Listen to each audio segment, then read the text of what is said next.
Et salut, moi c'est Marc, bienvenue sur Le Prisme, la chaîne où on met en perspective tous les sujets qui touchent de près ou de loin aux finances personnelles et à l'investissement. Aujourd'hui, on ne va pas parler de crypto-monnaie, mais on va revenir un petit peu à la finance classique et on va s'intéresser au sujet de l'inflation. On va déjà commencer par revoir les bases ensemble, on va voir ce qu'est l'inflation, on va évidemment parler ensemble de la valeur de l'argent et on va lier ça au concept économique de l'offre et de la demande.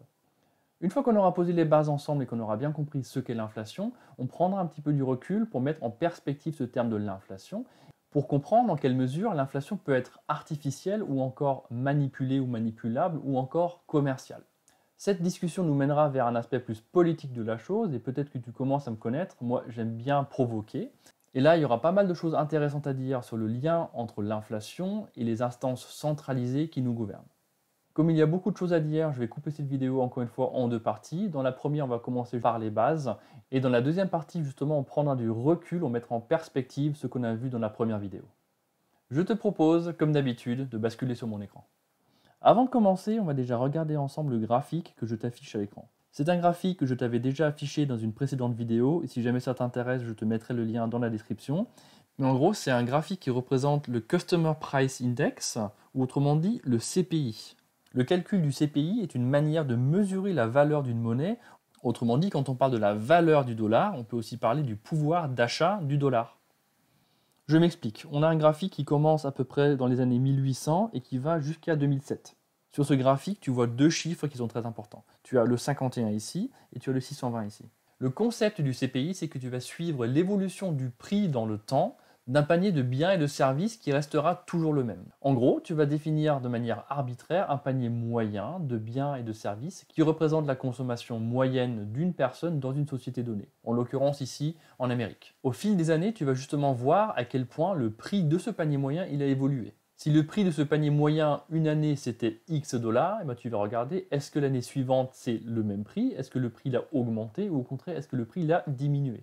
C'est une manière de suivre l'évolution de la valeur du dollar, ou autrement dit l'évolution du pouvoir d'achat du dollar, parce que ça te permet de regarder une année après l'autre quel était l'argent que je devais dépenser pour m'acheter exactement ce panier moyen. Si l'année suivante, le prix de ce panier moyen exprimé en dollars était resté exactement le même, ça veut dire que le pouvoir d'achat du dollar était resté exactement le même.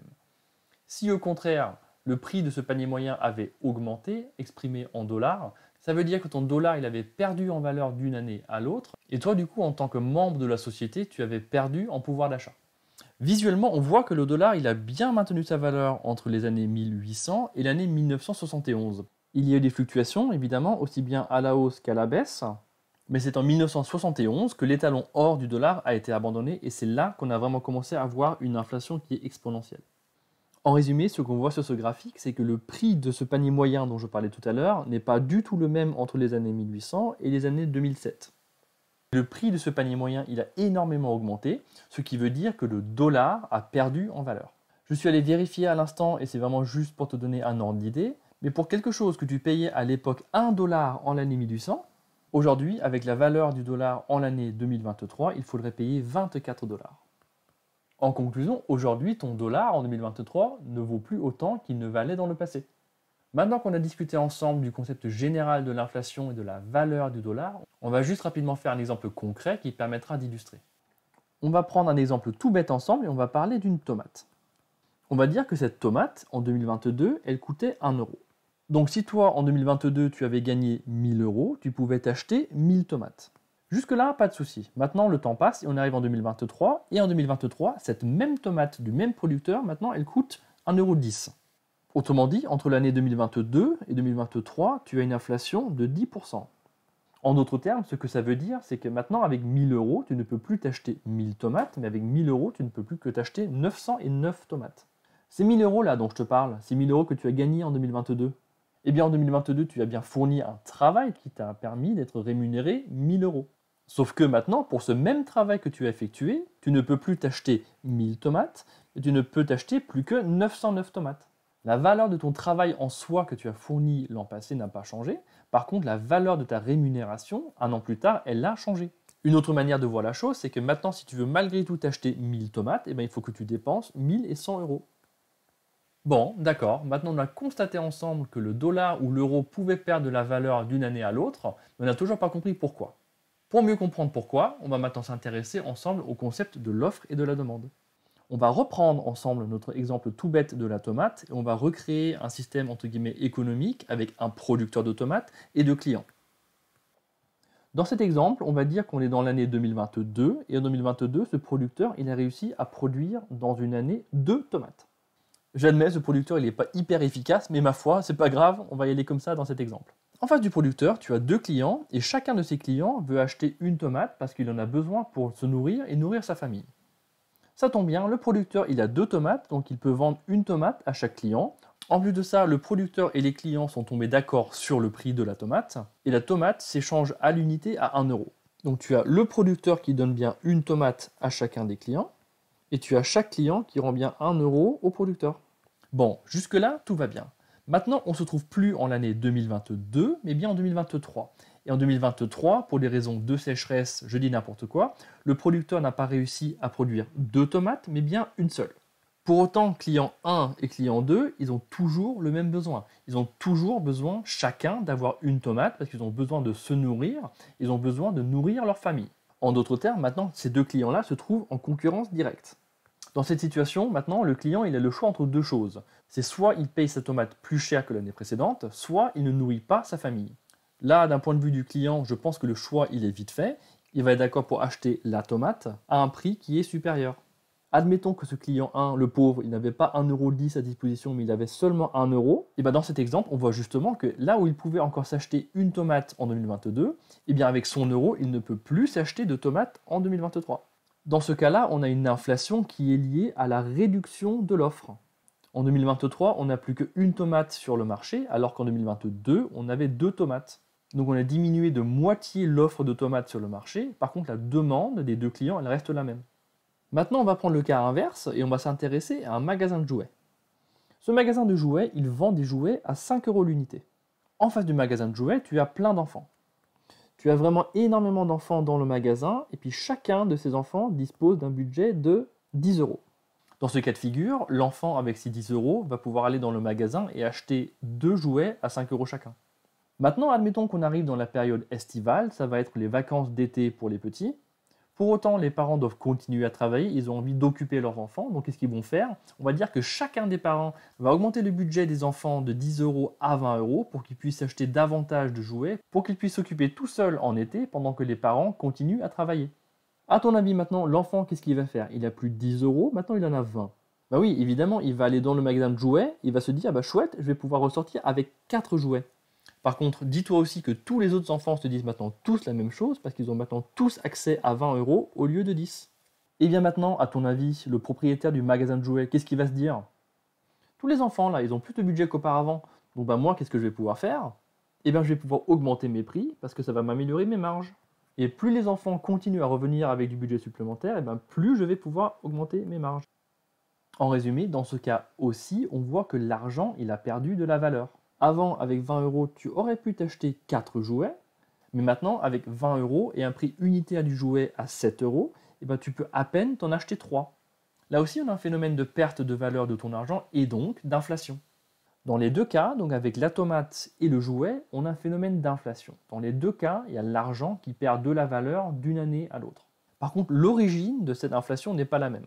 Dans le cas de la tomate, on avait une pénurie de tomates sur le marché, donc l'offre n'était pas suffisante pour répondre à toute la demande. Donc les clients étant été mis en concurrence, ont été d'accord pour payer leurs tomates plus cher que l'année précédente. Dans le cas du jouet, entre guillemets, il y avait suffisamment de marchandises, mais par contre c'était une décision commerciale de la part du propriétaire du magasin de jouets d'augmenter ses prix pour aussi augmenter ses marges, parce que dans tous les cas, ses clients, donc les enfants, avaient maintenant un budget supérieur qu'ils étaient prêts à dépenser dans le magasin.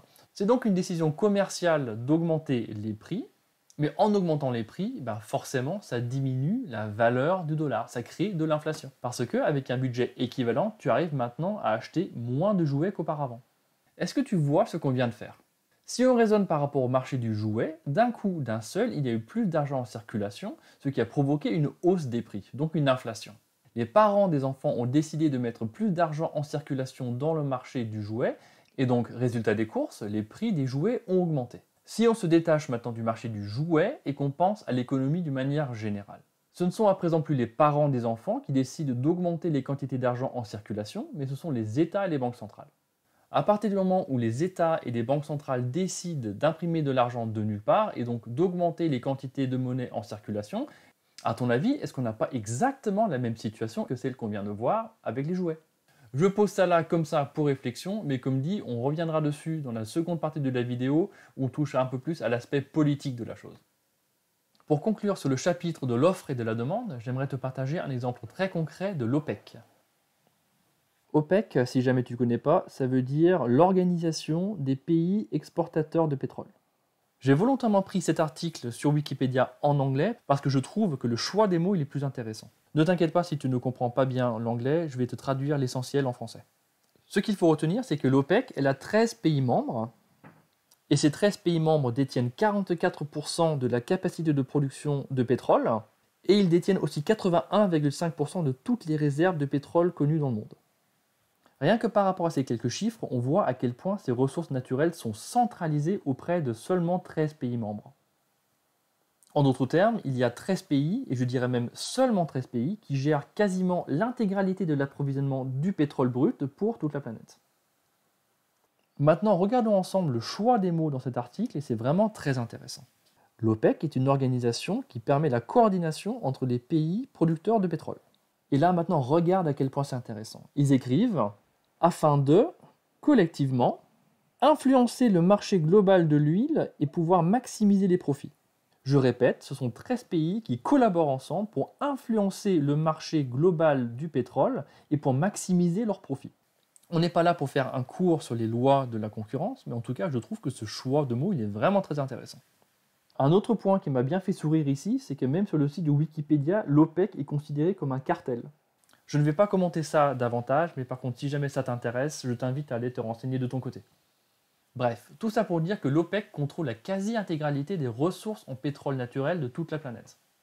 Pour te donner une autre perspective là-dessus, c'est comme s'il y avait un seul robinet dans le monde duquel sort du pétrole.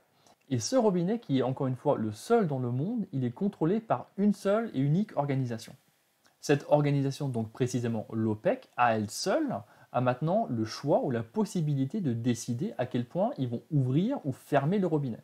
Maintenant que tu as compris l'exemple de la tomate où le prix augmentait par rapport à un manque de biens sur le marché, est-ce que maintenant tu ne vois pas le parallèle avec l'OPEC?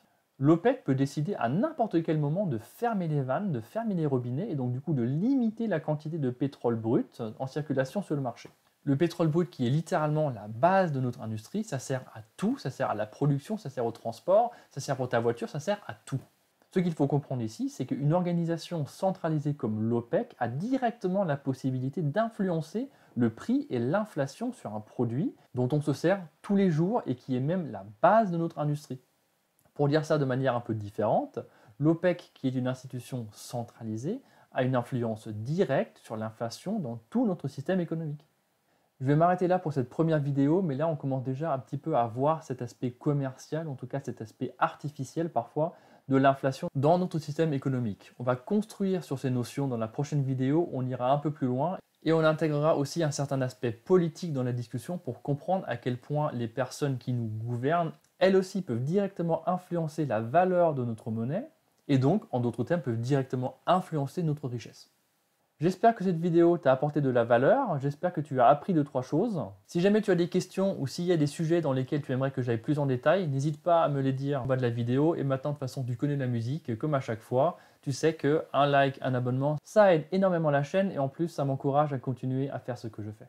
Merci de m'avoir accompagné pendant cette vidéo et je te dis à la prochaine sur le Prisme.